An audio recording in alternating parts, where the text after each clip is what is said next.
On the streets and is begging, I'm thinking you've got a heavily good brain and you're enforcing being a while begging.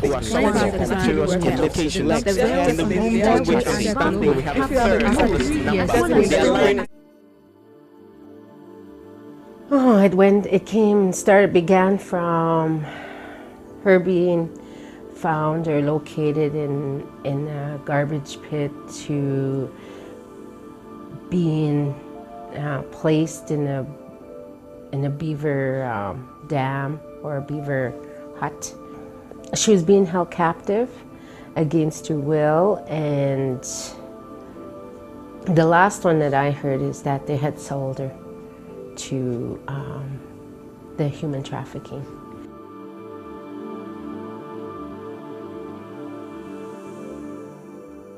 I've chosen not to show my identity because there's been, what this person has told me, there was 3 people involved and only one person's been charged. So that still leaves 2 people out in the community at large, which is kind of scary because essentially I'm doing it for my own protection because these 2 people are still out in the community and I have to protect myself as well.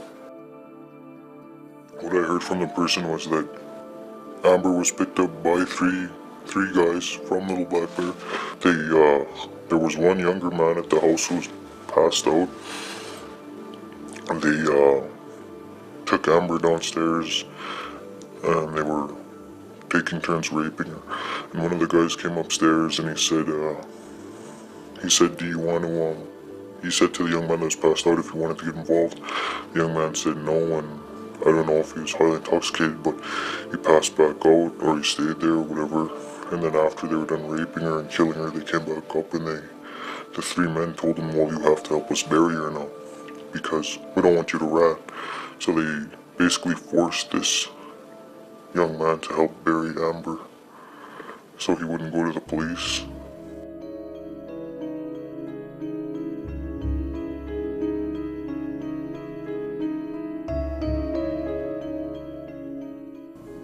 Very disheartening, knowing that she was so close when we traveled such great distances just to search for her. And she was only 55 kilometers away from us. A lot of anger. So close, but yet so far. The word spread like wildfire. I got home, there was a lot of people here already. I asked one of the male cousins to start preparing her for a sweat, to get the sweat ready. And I went downstairs and spoke to both of my sons and tried to explain what was happening. That the police were going out to search Little Black Bear, and they might find her.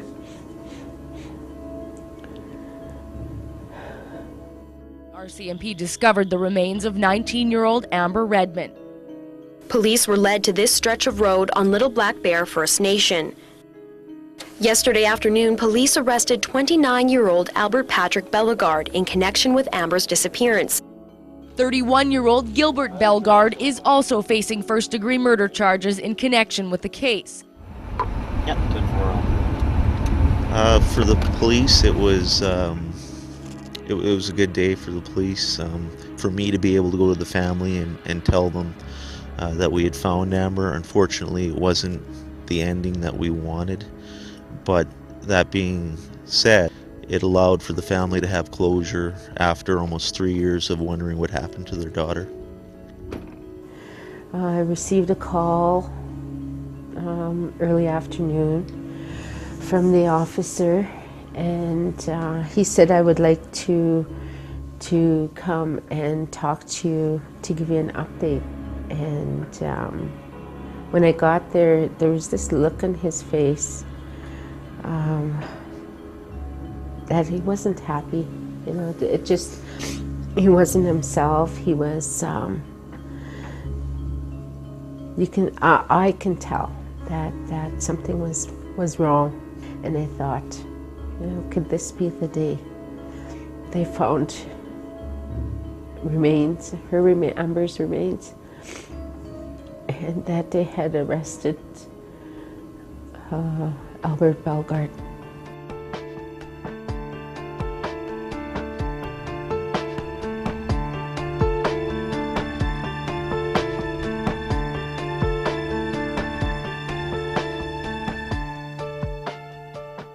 They're just like any other community. Just because someone from a community is involved in some activity doesn't make the whole community that individual. The rumors were that the community leaders knew, were told. Well, you look back now and say, well, why didn't they do anything? Why didn't they come forward? Why didn't they do the right thing? I guess they were more or less trying to protect their own. Well, the views of the media on what was reported on was taken as not very factual, and how the community is and how the community was portrayed in the media. It made it sound as if there was a how would I say, a cover-up, but actually very little people knew about any events, if at all any people knew. I believe if they came together as a healing community, if they came together to do this, to give it to the authorities and for them to do their job in a proper way, then we wouldn't have had to wait this long. I'm not aware of any band members that knew anything directly, and I'm certainly not aware of any people that were afraid to go to the police. We have a good working relationship with our police out here. I don't even think it was people didn't come forward. I think people did come forward. I think it was the police not acting on it that was the real issue here, because they perceived it as rumors. I would say that would be inaccurate. We did do everything we could do to find Amber and to follow up on the tips. With this case and with many other investigations involving homicides or drug where there's a high risk or you're dealing with dangerous people, people or witnesses are always reluctant to speak to the police just because they fear for their own safety and jeopardy. I did feel guilty. I have to protect myself. It's not my burden to bear.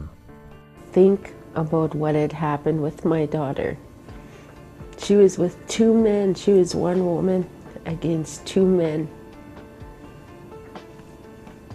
So I'd like them to think about that, the people of Little Black Bear, when they want to hold their secrets, and think about themselves not being safe. Think about my daughter who was alone that night in your community,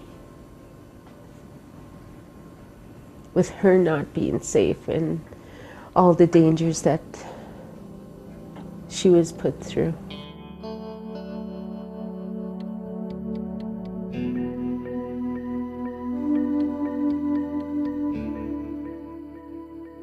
First time Little Black Bear kind of surfaced with respect to Albert and Gilbert Bellegarde would have been quite some time after Amber had gone missing, actually about 8 months after Amber was reported missing. What we learned from Albert was how him and his cousin had picked her up that night at Trapper's Bar and had taken her back to Little Black Bear where she was killed, and then Albert went on to explain what had happened to her body. He described how he stabbed her, and there was evidence from the forensic pathologist that corroborated that she was stabbed in that particular way, and only the person who stabbed her would know that. I thought the evidence of first-degree murder was not very strong, and I thought we would likely not convict him of first-degree murder, but there was a chance. So when there was a suggestion that he'd plead guilty to second-degree murder, I thought it would be a good idea to accept such a plea. I strongly believe that he should have received no parole for 25 years. Well, because he pled guilty to second degree, and if we'd have insisted on no parole for 25 years, he wouldn't have pled guilty, because then it's a first degree. So that's a matter of judgment. We don't have any justice anymore because they don't get what they deserve. Justice is fairness and people being held accountable for the actions that they have done. Justice to me, I would like to bring back a life for a life. You get killed, yeah, put them to the chair. I think it's fair to say, commonly fair to say, that in most instances the offender and his family thinks they were treated too harshly, and the victim and his family think they were treated too leniently. If I'm right on both counts, then maybe justice was served. My own feelings is that, in this lifetime or the next, he'll pay for what he did.